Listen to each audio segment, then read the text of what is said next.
以先请您介绍一下你自己和你的组织吗？特别是你希望能够如何帮助到青少年的成长？好的，大家好，我叫郭梦娇 Carrie，然后我是发展心理学宾大，多年之前毕业的博士，然后也做过发展心理学的讲师，然后目前是在做奥克星球一个针对青少年学习社区的创业项目，然后做了差不多将近2年的时间，在中国深圳。奥克星球呢，我们主要是希望能够把优质的教育普及化，能够真正去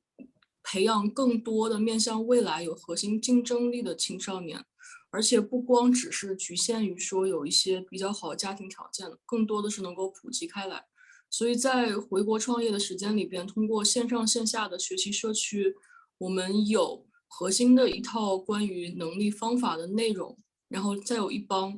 优秀的学霸导师，然后外加一套游戏化的机制，这样子影响了差不多20万中国的家庭。然后目前在深圳这边，也在去开拓一个新的项目，就线下的学习场、学习社区，我们叫奥克小屋或者奥克大屋。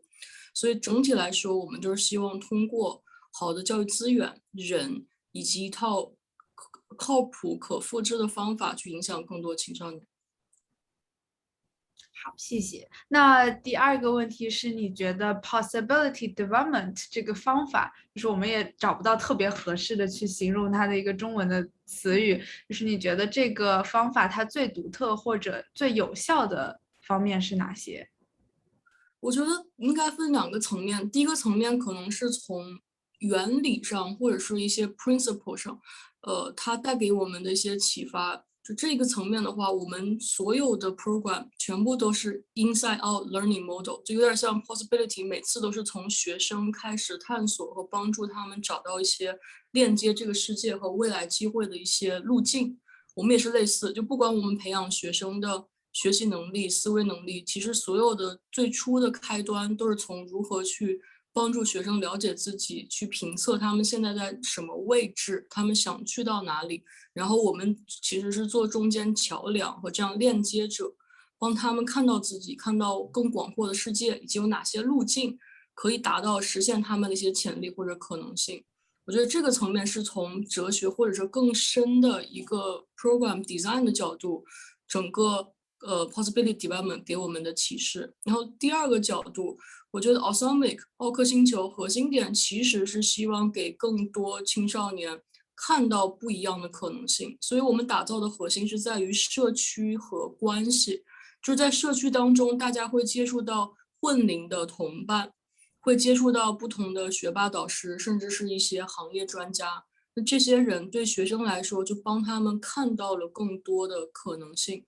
然后我们就希望提供这样的一个场、一群人，以及各种各样，让学生看到，就是可能是现在的自己跟理想中自己的榜样，他们之间其实是有路径可实现的这样一种信心。然后，但是我觉得更重要的其实是让学生有成功的体验。所以我们每一周或者每一个线上线下的项目，最核心的一个场其实是让学生展示他们自己做成的一些进步，不管大的和小，让他们互相去帮助。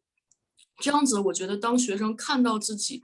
做到了自己以前都以为做不到的事儿，他才开始相信可能性跟自己有关。所以这一切的实践，我觉得给我启示最大的就是每一次我们的学生，这主角是我们的学生，他们拥有自己的教育，拥有自己的人生，上去分享的时候，甚至很多时候有很多社恐啊、很内向的孩子去讲说他如何就是学到了哪些震撼他的点，或者他从身边的同伴当中看到了哪些启示，甚至他通过这一次一次，我们会有一些就让他们做平时的一些知识梳理啊，然后做一些写作业，就是非常常见的一些动作。但他们会觉得在这些动作当中，他有了方法，他自己都会吓到自己，就通过自己的高效。还有一些平时被学校里边当成透明人，或者是差生的孩子，然后在我们这边就也有人说他之前一直被讲说没脑子，然后来了这边发现自己会思考。还有的孩子觉得自己特别拖沓，就管不住自己，有拖延症。但其实，在这样氛围里边，其他人都在学的时候，他看到自己也可以高效去复习和去写作业，他看到了自己的潜力和自己的可能性。我觉得这个非常 powerful。我觉得这个其实是可能性发展在 Osamic 里边落地最震撼人心的，就学生看到了自己都不相信的自己，然后一切就 you know the rest is a history。确实，我听你在描述的时候，我就能感受得到这种，就是能给学生带来这种这么颠覆性的改变。我确实觉得这真的非常非常有意义。然后最后可以请你分享一下，你认为可能性发展在中国社会环境下有没有什么特别需要注意的点，或者它有什么特殊的，在这个中国的 context 之下，你觉得对于中国的青少年发展这个 possibility development 它有什么特别的地方？我觉得分3点吧。就第一点，我觉得这个 possibility development model 它其实是需要更多的去传播，然后更多不同形式的展示方式。打个比方，比如说，我觉得在中国的 context 下边，其实现在中国的主体主要是教育主体，主要是学校的教育、家庭的教育和社会3个主体，然后一起来培养这样的青少年。那每一个主体，其实大家对不同的教育模型和培养模式，尤其是家庭会非常陌生。所以我觉得在中国 context 下边，就是可能性发展也好，甚至这个名称本身也好，它需要更多能够让家长啊、老师，以及说我们社会上的一些跟青少年相关的职业从事者，大家可能更亲民的方式去了解到它，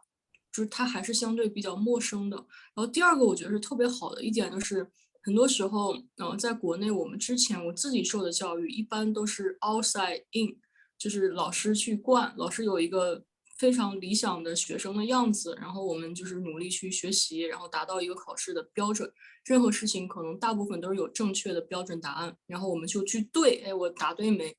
但其实可能性发展最好的就是它转换了一下这个模型，是从学生开始，是一个 inside out learning model。我觉得这个其实是非常有意义的。就现在我们国家也在改变，说是除了高考之外，有职业教育，就双轨制，能够希望每个人才有多元化的发展路径，发展成为他自己适合的。那怎么培养成自己适合的？其实关于这部分，我觉得可能性发展其实就是一个能够提供很多意义的借鉴意义的一个方式或者一个 model。它可以告诉我们，当我们有更多信息化的工具，当我们有更多的导师，然后当我们有更多人在关注、参与到教育，尤其是家长和社区、社会力量加入进来的时候，我们其实更需要的不是还是用以往的一种灌输，或者是把自己理想中的模式强压所有学生变成一个模型的这样子的方式去培养。即便是出现了职业教育，我觉得很有可能，如果我们就 mindset 没有改变过来，还是会说应该有1、2、3、4、5个模型，你们对着来。我觉得其实应该是反过来，就是我们所有，我觉得教育真正的样子是让学生是脚，我们是鞋，就帮他找到合脚的，然后同时引导他说他如何还有别的可能性给他选择。所以这一部分的话，我觉得就是可能性发展对于这个时期，正在有经历巨变的中国的教育有非常大的一个指导或者是借鉴意义。然后第3点，我其实是觉得，在于说是一个跟未来的链接方面。就现在我们很多时候都在讨论如何培养面向未来的青少年这那，但是其实未来我们又不是算命的，对吧？也不能很准确的预言说它将来一定会是什么样儿。我们也不能拿以往历史经验去来推测未来是怎么样，这些都会有一些偏差。我觉得更核心的其实是，不如我们把聚焦点放在去关注学生本身的一些兴趣，他们已经生活的这个环境，他们关心这些事儿，而我们的角色还是去链接说，那他已经有这些兴趣之后，那在这个信息爆炸的社会，这些兴趣点有哪些可能性和路径？帮他去探索，然后看到这些兴趣和这些小的一些天分，最后能够变成真正让他能够热爱的一份职业或者是一个发展方向。我觉得这个其实是一个既需要信息化知识，然后也需要很多有这样 caring 的 educators 一起去以这样的模式去培养的。就在这种情况下，我觉得我们才有可能去真正点燃很多学生，然后把未来创造未来、改变未来事儿交给学生。我们就负责如何帮他们去链接到更多可能性、更多的资源，以及看到他自己的兴趣如何能够真正在现在和未来的社会当中有他自己的一席之地。好棒！就是说不能用过去20年的经验去教育承载在未来20年的孩子们。对对对，就是我突然就刚才在你讲的过程中，我想到了另外一个问题是说，那么你们在实践这个 possibility mentoring 这个过程中会遇到什么样的挑战吗？你觉得最大的挑战会是什么？在中国的这个 context 下？我觉得我不知道是不是最大，但是可能是现在比较明显的一个挑战就是可复制性。因为现在我们线下的很多社区，我们有线上和线下的社区，然后线下社区我们其实差不多是一个导师配10个学生，然后这样的导师其实都是主要以一些在校的优秀学生，一些本科生、硕士生和博士生为主，他们对教育有一些兴趣，接受培训之后就开始带学生，主要是让学生能够学会基本的方法，他们是给一些反馈。但是在这个过程当中，就是如何让这个导师真正能够以学生为 center， 然后首先招到这样子符合这样特点的导师，接下来他们在整个过程当中能够以我们流程化、标准化的模式，然后又可以加入自己个性化的那种对学生的关注，然后最后我觉得就是最难的就是大家其实很多成年人也是在发展中的，尤其是可能是那种 young adults， 就是不自觉的很多时候我们就会educator 就会抢镜，我们自己就想多讲自己的多去想法，对，我们就觉得，哎，你这个愿望应该这样做呀，然后你这个应该多讲几句啊，就不自觉的，我们可能就是想，就是影响学生。但其实很多时候，我觉得学生非常缺乏的是他们自己的表达、自己的被看到、自己的展示，包括他们可能一些非常错或者是不太成熟的想法，之前一直都是缩着的。所以我觉得我们很大一个模型就是如何有更多这样子，符合那种教练型、点燃型的导师在我们社区当中，这样才能影响更多人。所以我觉得现在目前为止，就是招这样子的导师，培养这样导师，并且管理和激励这样导师，是我们一个非常大的挑战。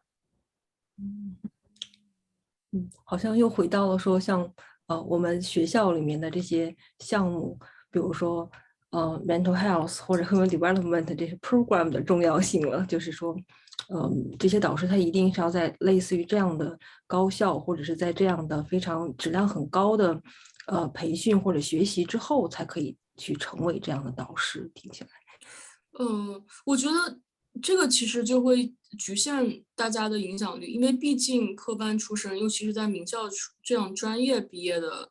也不多，就相较于整个我们要服务的人群。然后我们如果降低说是只要对教育有情怀，然后他是在一方面比较强的一些在校生，他就有可能是成为我们的导师。那怎样培养？这个问题比较难，尤其是我们现在都没有一个，就是在高校里边，大家培养也没有直接培养说我要当青少年导师这样一个职业，大家还是要不当 counselor 啊，当其他教育者，然后培养他们的模型，大部分也是比较传统，就大家可能还是会带着就说教味比较浓的方式，或者说大家主观影响力比较大的，就很多学生就对教育一腔热情。然后他们当我们导师的时候，就是觉得，哎呀，快让我来帮你们吧！这其实根本不是这样，所以就是让大家的那个思维方式发生转变，我觉得其实是需要一个过程的。我们自己也在经历，就是尽可能闭嘴，然后让学生多讲，尽可能看到问题不直接指出，让他自己有一个反思复盘，这些都比较需要时间去练。对。哎，那你们的这个是针对多大年龄的孩子呢？初高中12到18岁，就是整个正好是旧的那种传统定义的青少年。就有点像早期的职业的规划，或者是早一点他对自己未来的一些想法的一个形成的一个阶段。对，就青少年他介于童年跟真正成人之间，有了一定的批判性，但是还是管不住自己，还是局限性的那种理性，所以这个阶段又跟父母的关系很尴尬。我们的角色其实是帮他们有第三空间，就是他可以展示一个比较放松，展示一个真实的自己，然后同时又对他有正向影响，就帮他把学校应该做的这种学习能力，如何学习，学会怎么学，要锻炼出来，然后同时能够让他们养成比较好的自我管理啊、学习啊和帮助他人的一些习惯。就其实是通过这样周六日还有寒暑假一些线上线下的这样子的社群，一帮人集体，然后用这样的氛围和人以及我们的项目去产生这样的影响。但是我们不会去有意涉及到说什么样的项目就能达到什么样的影响，会觉得整个像给了一个阳光、空气、水，希望在这样子的情况下，学生自己能够点燃和生长。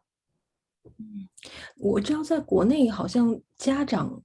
一提起来青春期的孩子就会觉得青春期很难处理的一个关系。那我其实刚才也在想说那么你们怎么处理和家长的关系呢？就是可能会有一些家长，尤其是我觉得中国的家长，他似乎还是更希望孩子能够以他们之前成长的那种成功的道路或者标准的道路去走。可是如果你们给了他很广阔的可能性，那么他们也许会不知所措。那么就是会不会有一些质疑的声音，或者怎么处理这好问题，种关系？我觉得目前我们现在其实集中解决的是让学生学会学习，学会学习方法，养成好的习惯，然后同时真正落地这样的行为。所以在这一点，大家其实是有共识的，就是不管家长、学生还是我们，都希望孩子能够把他基本的学习任务完成，然后学会学习，能够自主学习。就这一点，大家不太会有争议。就是有些家长只是他之前上惯了补习班之类的，他可能第一倾向说我孩子成绩不好，我先找地方补课，现在不能补课了就转其他方式，但还是说我要补课。可是真正解决学习问题是在于学生本人，就是他如果学会了自学的能力，自主学习的，这一切其他的问题就不是问题。所以我们其实想解决的是这一点。那除了这个之外，我们晚上其实会有不同主题，就是白天会聚焦于学习，学习的关键动作，晚上呢其实会有一些开拓思维的，就比如说人工智能啊，然后一些跟同伴的关系、梦想、死亡教育等等，就他会看到不同的一些视频，大家开始讨论，最后有一个总结发言，这样就是我们其实希望给的是可能性，而不是就是彻底颠覆或者是再去灌输我们的想法。我们想让孩子看到说，你们现在所学的数学呀，想学的一些物理，它跟现实生活中的哪些专业职业其实是有直接联系的。然后你现在可能会关心的化学，那可能后边跟新材料、生物这一系列大家听上去很高大上的一些国家重点发展的一些行业，其实是跟你现在学的一些科目有直接联系的，就让他看到自己所学的相关性。因为很多学生不喜欢学，主要是三块，一块是看不到相关性，我学这干嘛？它跟我有什么关系？这有什么用？对不对？然后第二块他自己看不到成就感，就是我学这东西我横竖学不好，每天被打击，我不能假装我不学了，或者说我就破罐子破摔，我就觉得我自己反正没努力，不是我不聪明，所以他要这种没有成就感。第三种就是他对这个学科当中的乐趣、兴趣，就其实不是非常的体验过。就我们找的很多学霸，他们都是在某一个专业或者某一个学科非常强，当他们去一个热爱物理的人去跟大家讲说这几个公式有怎么的美好，怎么一个情书都可以用一个公式来写，就是孩子们就会觉得哇，原来是这样。我觉得其实是让他们重新对自己的学习和自己的生活、自己的世界打开了更多。然后至于说他们自己想去探索什么，然后包括家长给他们什么引导，我觉得这部分其实我们希望的决策者肯定是在学生和他家长之间，他们做决定。所以我们主要是提供更多的信息，更多的一些可能性，然后帮助学生可能自己去他们去思考，让他们去决策。所以我们更多的其实就是真的像一个链接一样，或者一个打开世界的这样子更多的窗口一样。那回到刚才说关于培训，对于这些指导的这些教育者的培训的话，你们会定期和纳库拉教授或者是和他相关的这些工作人员来进行一个联系吗？Mike 他就是我非常铁的朋友，然后也是导师，所以他经常会，就是我俩还会定期的去update，然后讨论有什么合作的可能性，他也会分享一些他的思考之类，所以这部分有。但是我觉得更重要的其实是在于说，我们现在我们之前做过一套关于师训的，就培养导师的这套培养体系的内容，然后后边我们也会迭代加更多工具，同时也跟做家庭教育的未来春藤有一些深度的合作，就他们已经会在培养一些懂家庭教育的教育规划师，然后我们如果加入了更多针对青少年学习啊，然后其他方面的一些内容，我觉得这个其实就是会相对比较全面的一个培养的一个系统。然后其他的话，我觉得也是需要那种类似于师傅带徒弟，就是他们也需要一个过程培养起来。所以现在我们现在是先把线下的几个社区，就几个厂先打通，然后后边在不同城市，建立不同的一些合作伙伴，然后大家一起去培养和就是去贡献更多有这样子潜力和意愿的人，然后我们大家可能，我觉得就是一方面有高校这部分的讨论和研究，然后一方面有我们实操当中形成的一些师训的培训的一个体系，然后再加上当地，就是这个很关键，就不同的机构他知道他可能哪些人什么样的个性会比较容易服务当地人，就这三块一起联合，我觉得可能会解决我们这个导师还比较紧缺的一个情况。嗯，好，太棒了，回答的好精彩。我觉得听起来，如果我回国的话，都想到你那边去应聘当导师。哈哈哈，感谢感谢，我们也需要更多。真的好棒，确实我觉得中国青少年职业发展或者学习力这一块是一个很怎么说呢，就是一个非常需要解决的一个非常需要帮助的一个事情。对，我觉得实话说，我回国就是做这个创业，是我做3家公司，我做过2家之前最难，然后赚钱最少、最慢的一个事儿。我觉得核心点是在于我们对教育的理解和大家实际的那个选择决定是会有差别的。比如说刚才波提到了说我们的那个职业教育很重要，然后学习力很重要，道理大家都懂。家长他会付费的所谓职业教育，可能就是帮他孩子选专业的那一瞬间，说啊我选哪个呀？赶快帮我，就想帮我选个专业吧，他付几千块或者更高，说弄一个。那平时说让我去探索一下孩子兴趣啊，然后帮他看看啊要这干嘛？还不如学习，对不对？就这个时候大家其实就是我们的一种焦虑感、恐惧感会。这个强度会远远大过我们就是那种单纯的为孩子长期主义的这种东西，就短期的焦虑会大过长期的培养，然后解决一个事儿出一个结果会大于这个过程，这个还是目前我接触到的一个比较多的反馈和现状。但是我觉得这方面国家也在有转变，就是不管是对于不同种职业重新的一个定位认识。包括对职业教育的一种偏见的一种就是怎么说呢，纠正也好，或者说是重新树立一个更多元、更宽容的一个价值体系也好，我觉得其实都是在引导说，其实真正我们理解中好的发展是，就是适合孩子，他喜欢，他同时也能够真正发挥他长处的，而不是我们理解当中所谓的最难进的就是我们大家社会当中那认可的那几个行业。我觉得当有这样价值观的一个转换的时候，就相对可能会有更多的人愿意去做这件事儿。但是我们现在也是希望说，能够让家长看到说这个过程它是有进步的，就是给他更多信心，知道他在做一件对的事儿。因为所有家长都希望孩子好，他只是在这种焦虑绑架当中，总是不得不选一个可能最稳妥或更多人的。但是我坚信，就是当我们有在做对的事儿的时候，会有更多案例出来。我带了很多非常多的逆袭的学生进名校的案例，并不是说我教他什么知识点，而是他自己找到了他自己的热情所在，然后真正就是很 cliche 啊，但是真的是，就是当他自己被点燃之后，他爆发出来的那个能量，他自己去学，主动去要那个劲儿，这个是谁都没有办法替他的，也没有办法灌给他的。那最后的结果也自然而然会很好。所以我觉得当我们有更多这样的案例故事出来的时候，家长可能也会有更多信心，知道他在做一件对的事儿。就在前期的时候可能需要个过程，教育是需要时间的。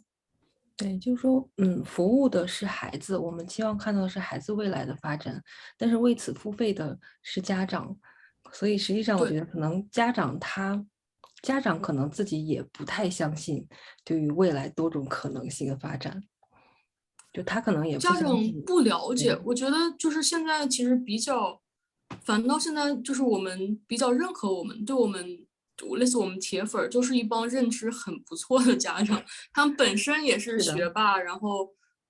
在家里边的氛围也比较民主，然后同时他们也很看重孩子综合能力，然后这样的家长他其实会在家长群里边有影响，就有些可能是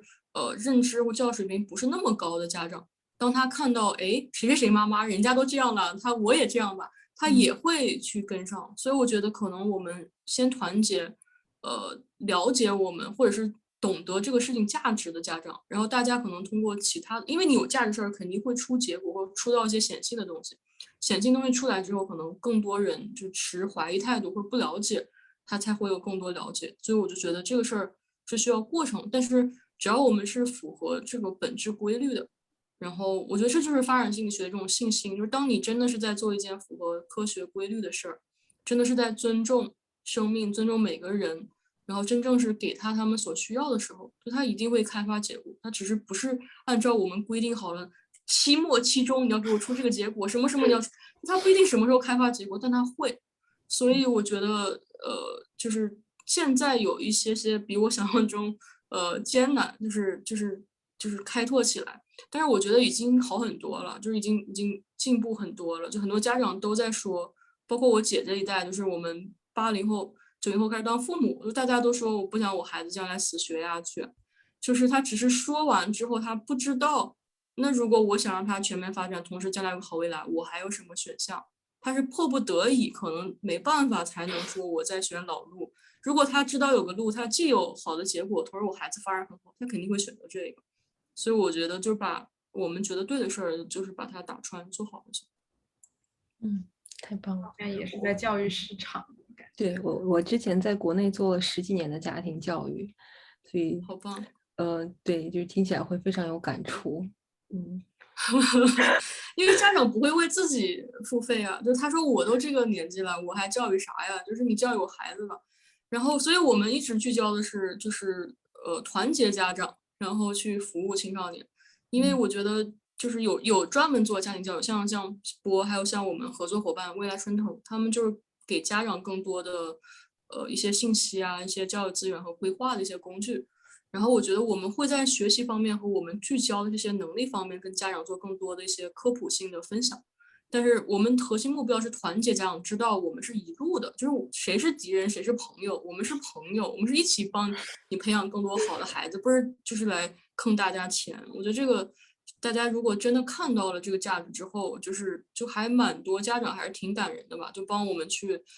到处宣传了，然后包括主动去让他孩子去做义工啊什么的。所以我觉得家长其实一帮很可爱的人，就大家也是就是没受过，就是谁当父母但没有还专门。方法，没有很好的方法。对对对，就大家其实也没有说就是我觉得很搞笑，就是我们学了半天教育，就是其实人生的教育学习只是很小的一部分，就是我们回到可能性发展，我觉得它最重要的是让我们发现学生他一块儿是 academic identity，就是我是谁，我关于学生的身份，但是我还有其他身份，我作为孩子身份、朋友身份，每一个身份当中其实都会有很多东西需要我们去学习、去进步。但是关于怎么当孩子、怎么当父母、怎么当一个合适的伴侣、怎么就是处理生命中其他重要课题这块，我们反倒我觉得比较少的那些科学的一些分享啦，或者一些重要的一些原则啦，这块需要更多的传播。但是大家如果真的有的话，我觉得现在只是那种就国内是这种良莠不齐的情况，就市面上你看家庭教育啊，各种的那种亲密关系啊，可多书了，但是就仔细扒拉一下，就会发现太吓人了，就各种各样的那种，科学不科学的，就是家长不懂的话，我觉得很多时候挺吓人的，就很不小心就陷坑里了。会被演绎的非常离谱。非常对对对，就非常非常有催眠啊，就趣。反正就各种奇怪招数都有，就是所以我觉得，包括有一些，我觉得更极端的是，已经出现一些心理健康问题的孩子啊或者家庭，居然会有各种那种很不科学的方式，然后去说是能解决，不管是之前的那种，就是那种会集电击啊，体，或者是灵，嗯，对，还是些其他的那种，我觉得伪科学的东西。我觉得这个其实是反映了大家有需求，但是现在就是这种比较更正苗红，属于说有科学依据的东西，我觉得这个是需要更多向大众普及的。我自己也在计划写本书啊之类，就是我们学的很多东西，我觉得它真正得变成大家能看明白，然后能用的东西，它才是有价值的。所以我觉得我现在有一个非常重要的议题，就是如何把对学习的理解，就一步一步吧，先把说这个学习这件事儿。如何能够让家长理解说我们怎么更好的培养会学习的有自主学习能力的孩子这个东西，说一说，就是有科学依据能够系统的说一下，然后让大家确实有更多的一些信息去流通，是对的，至少是相对准确、相对科学的吧。嗯。